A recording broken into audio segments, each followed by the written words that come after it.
This week on To the Contrary.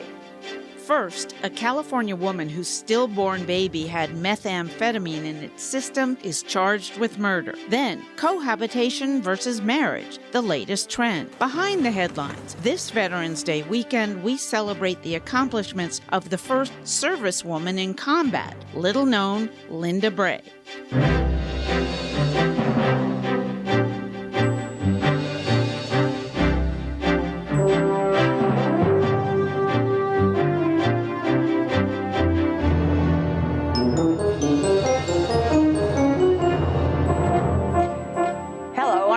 Bray. Welcome to the Contrary, a discussion of news and social trends from diverse perspectives. Up first, fetal homicide laws. A 25-year-old woman is charged with first-degree murder in California after delivering a stillborn. The fetus had toxic levels of methamphetamine in its body, according to authorities. Police say Chelsea Cheyenne Becker lost custody in the past of several children due to substance abuse. Becker told investigators she used methamphetamine 3 days before the baby was delivered. California law defines murder as the unlawful killing of a human being or a fetus with malice aforethought. It is one of 38 states with a fetal homicide law. Becker pled not guilty to the charge. Reproductive rights advocates argue cases of women being charged after a miscarriage have become a burgeoning pattern that threatens women's rights. Anti-abortion activists have pushed for fetal homicide and so-called personhood laws, which would grant fetuses equal protection under the law in all cases.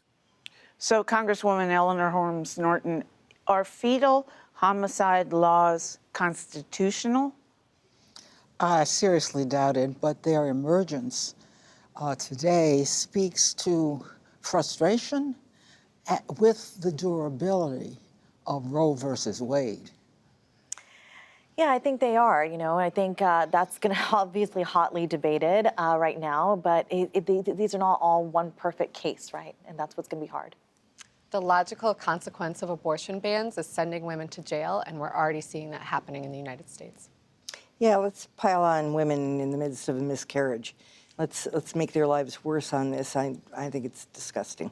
I don't understand how California, New York and California always lead on progressive issues in their court systems, how this could have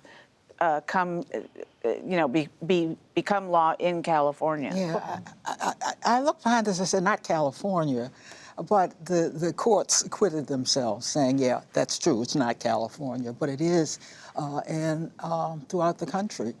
And it's throughout the country because even conservative Supreme Courts have been unwilling to do much about Roe versus Wade. And I don't think even with this Supreme Court, and here's a prognostication, I don't think that you're going to see Roe versus Wade overturned. I think you will see courts, particularly if it gets to the Supreme Court, and right now, it's not even getting to the Supreme Courts because it's being overturned at courts of appeals level, but I don't think courts want to get into the middle of this terrible fight in our country. Well, you know them better than anybody on this panel today anyway, but Kavanaugh, for example, and Gorsuch, people like that. Have they said to themselves, as people like Antonin Scalia used to supposedly think, why start a revolution and overturn it? Because it's already meaningless. It's meaningless. Well, if you can have fetal homicide laws in 38 states, of what good is Roe v. Wade? Well, you're on the right track there, and in fact... but they're so much farther right than Scalia, et cetera. Precedent, at least one of those two will stick by precedent, and I think Roberts will as well. So I agree with the Congresswoman that Roe is really not in danger, but they are trying to find clever ways to chip away.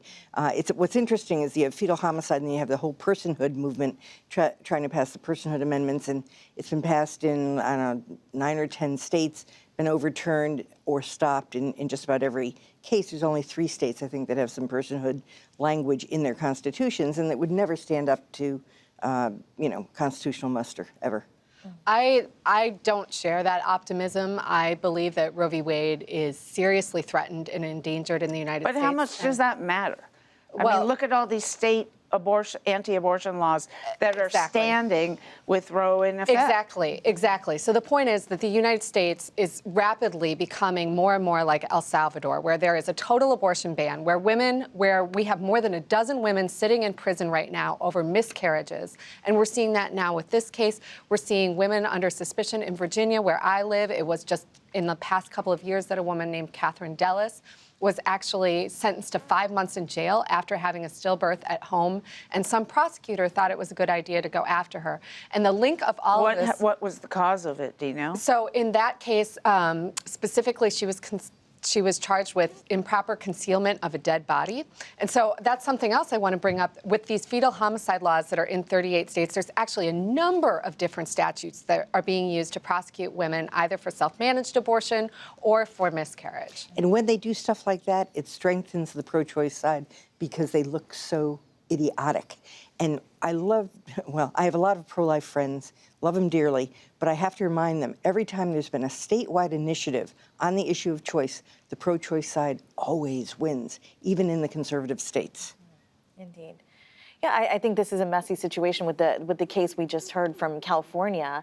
That woman's baby had methamphetamine in its system. You know, that's just that's unreal to me. But if it's a person, it should have just knocked on the womb and said, "Can I have a screen so that this methamphetamine doesn't get into my blood?" I mean, you know, like Erin said, there are these things that are happening, statutes and improper concealment of a dead body. I remember Purvi Patel's case in Indiana. She got 20 years, and that was something where she also did the same as And we need these women. We need these women to be coming out and saying, "Do something, help me." Yeah. And more we penalize them through the criminal law, the less likely that is to happen. Yeah, the wrong question is, why is a pregnant woman or person using drugs? And the right question is, what happens when someone who is addicted to drugs becomes pregnant? And we're approaching this totally wrong from a public health perspective. It absolutely boggles my mind and infuriates me that this woman that we're talking about who's been charged, she has $5 million bail against her. I mean, what is she going to do? Really, give me a break. I think we actually have some agreement at this table on this. And again, I would implore my pro-life friends that when cases like this come up, it doesn't help their cause. It hurts their cause. So they should be working with us to really approach these from a more common sense, constructive way of helping the women, not piling on. Yeah. why aren't young women, revolting in the streets? Oh, I think that's already started, Bonnie. I mean, as somebody who does grassroots That's why I asked you. organized, thank you for that, to increase access to abortion and advance reproductive justice. I mean, people are hot. People are angry. We've seen that conservatives who are anti-abortion have gotten way over their skis with these anti-abortion bans that are happening around the country. So I think we just saw that come to fruition in Virginia as well within the past week, where, anti-abortion movement was vocal, national money flowed in. They tried to have a hysterical anti-abortion campaign with inflammatory rhetoric. It didn't take.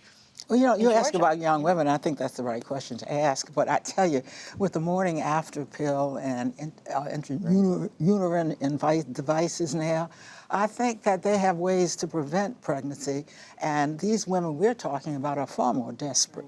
Yeah, and we're far more acquainted with those things, and therefore there's not that revolt in the streets. I mean, no offense to your work, because your work is very important, but I think also, women feel very empowered now, and then sometimes there are blinders on, like until it happens to you, until you're in this scenario where you need to terminate an unwanted pregnancy, you're not really thinking about what your state's laws are entirely. I'm not trying to say that all women are naive. Well, But I and then think there are about- women who don't even want to know they're pregnant when True. There's that. and they pretend they're not until like they're 4 months, and it's But talk too about late. Republicans or pro-lifers being over their skis. Look at in Alabama, where even Pat Robertson said the law was too extreme. Wow. Talk about being over your skis. Well, wow. maybe- And it got overturned. Pat Robertson will start a Republican pro-choice movement and replace no. you as head of Republicans for Choice. I don't think Let that's us know what you think. Please follow me on Twitter at Bonnie Urbay. From fetal homicide to marriage. More Americans accept the concept that cohabitation without marriage, even having children out of wedlock, is acceptable, according to a new Pew Research Center survey. Cohabiting is now more prevalent than marriage, with almost 60% of Americans between the ages of 18 and 44 having lived with a partner. That's a bigger number than the 50% of Americans who have ever been married. A majority of adults also say unmarried couples who are living together can raise children just as well as married couples. 65% think unmarried couples should be able to enter into legal agreements that would give them the same rights as married couples when it comes to financial issues, such as health insurance, inheritance, or tax benefits. On the other hand, the survey finds married adults more satisfied with the division of household chores, how a partner handles work-life balance, and a number of relationship trust issues than those who are cohabiting. So Rina, you're very married with 2 children, but is marriage on the way out?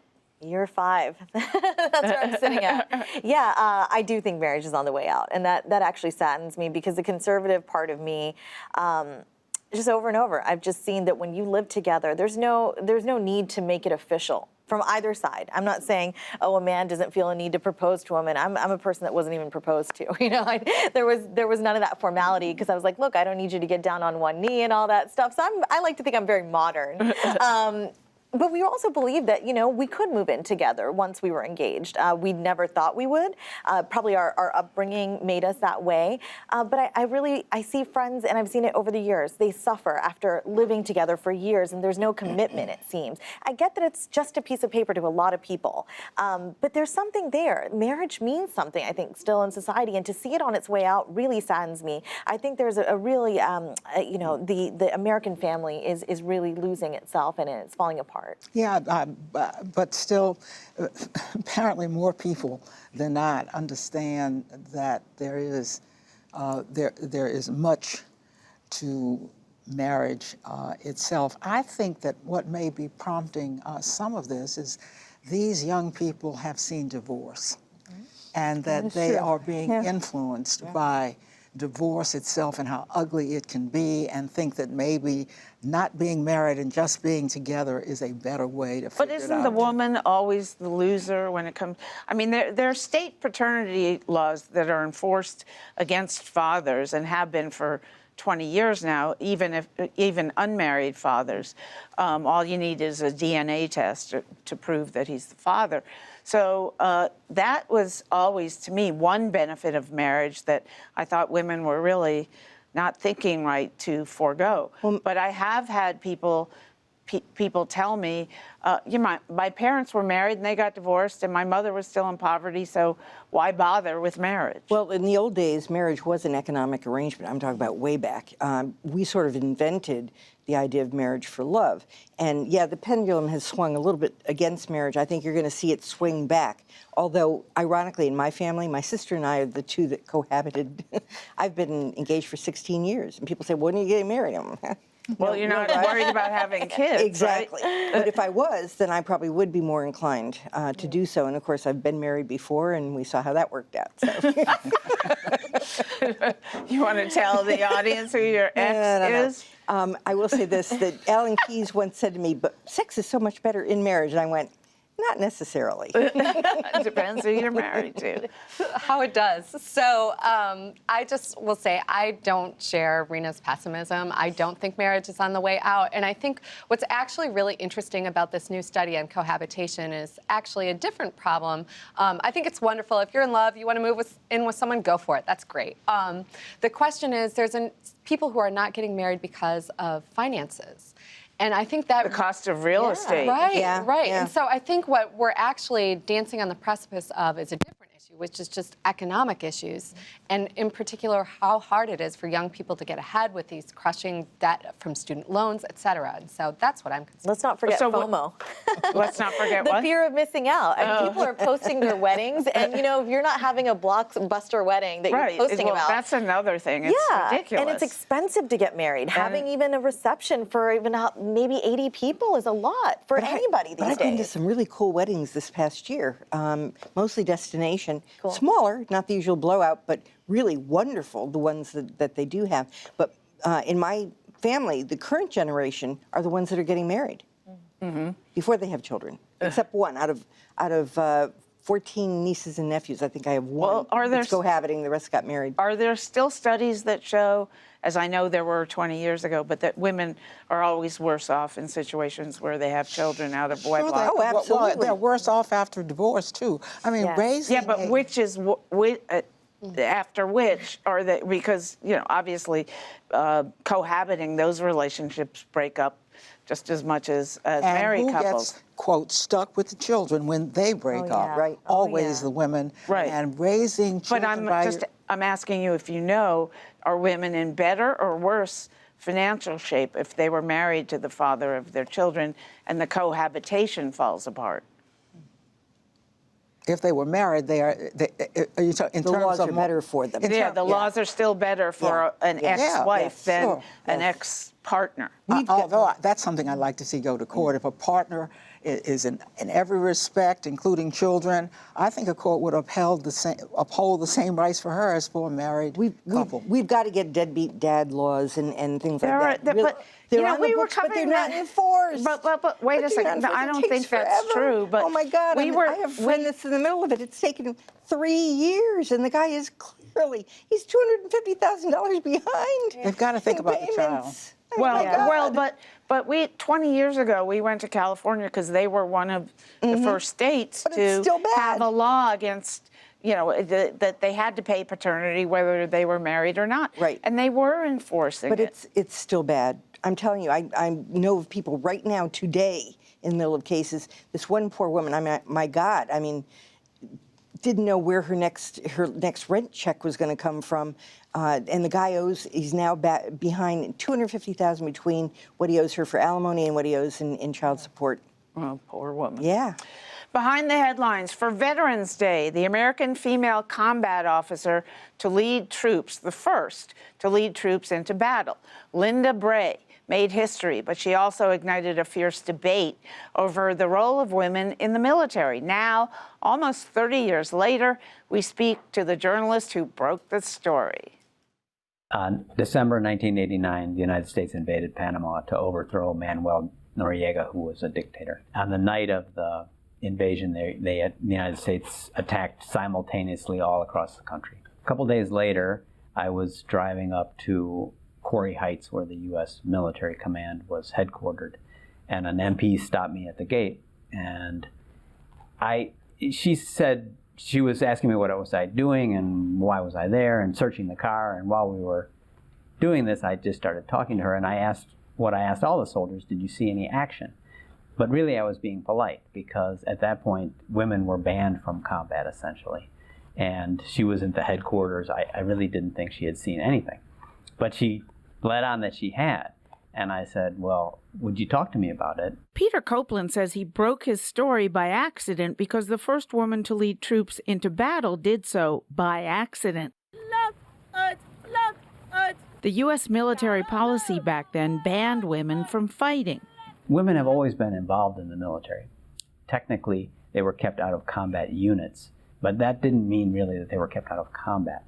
I don't think anyone intended for this to happen in Panama, but women at that point were so integrated into the force. They were only about 4% of the troops who invaded Panama, but they were in key positions, like the MPs, which is, the military police are technically not a combat arms unit. This is just an Army distinction. Bray was ordered to lead a group of men and women to neutralize an enemy attack dog kennel. But besides the dogs, the kennel turned out to house some heavily armed Panamanian troops. She drove down in her Humvee, realized that the fighting was still going on. She used her Humvee to crash open the gate. She drew her weapon and started firing at the Panamanians, who were firing back at her troops. Back and forth pretty much most of the night. And the next morning they went down there, and the base, this Panamanian base, was deserted, that the Panamanians had escaped during the night. Bray had thus successfully completed her mission while making history. Then, unfortunately, it became controversial. people who were opposed to women in combat said, well, we've gone too far and the Army has to tighten up on the ban on women in combat.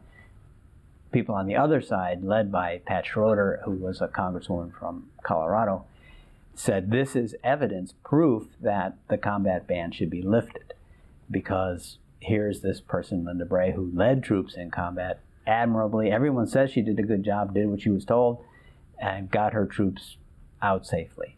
Representative Schroeder introduced a bill to allow a period of testing for women in combat roles, but her effort died after top generals lobbied against it. Bray later reported being disappointed by how the military brass responded to the situation. When she went home, she intended to make the Army her career, and her other officers and people that she worked with, they were resentful.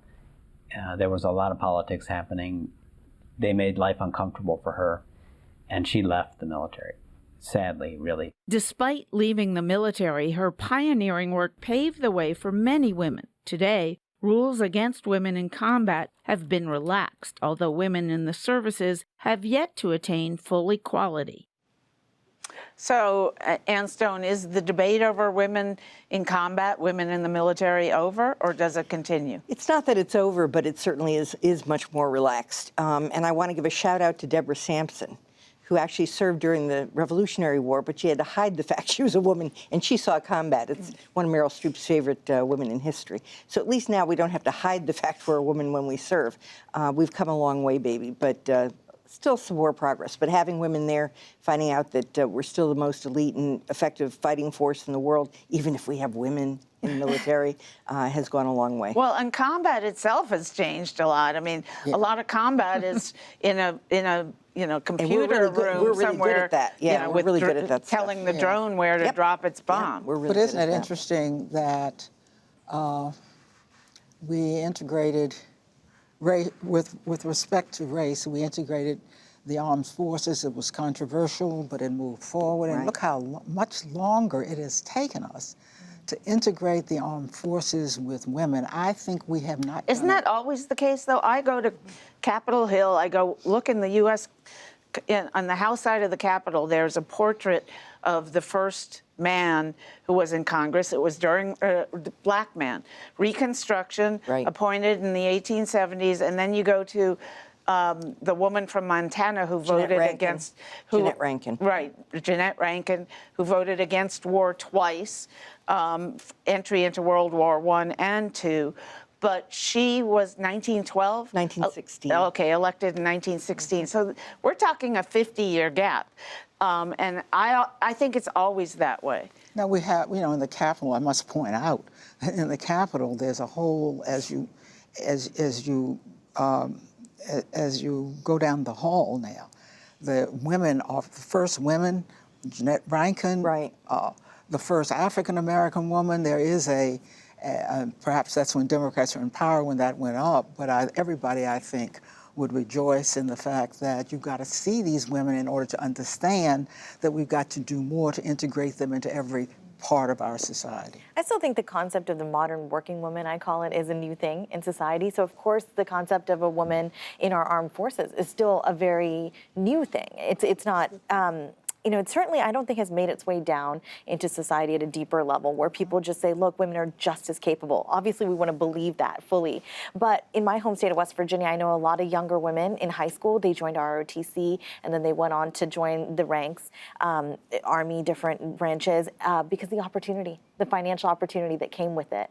And I think that's kind of where we are as a country. It's a very respectable thing to do to serve one's country, but there's opportunity there, too. And I just want to throw in one thing. The Marines this week made it okay, changed the regulation so that men in dress blue uniforms in the rain can use an umbrella, a regulation umbrella. And the older guys are like, we don't want to do that. How do you look tough when you're carrying an umbrella? And I thought, oh my God, here we go again. Well, sexism is just pernicious. And I think we see that especially concentrated in extremely conservative cultures like within the military. I find it astonishing that it took nearly 25 years after we had a woman successfully lead a mission in combat until women were actually allowed by the military to fight in combat. And so this is hard work. We're going to have to keep fighting. But we did really cool stuff other than combat. We were the best spies. Oh, really, yeah, I love that. all along. Well, maybe that'll, get more women into artillery units. That's it for this edition. Please follow me on Twitter and visit our website, pbs.org/to the contrary. And whether you agree or think to the contrary, please join us next time.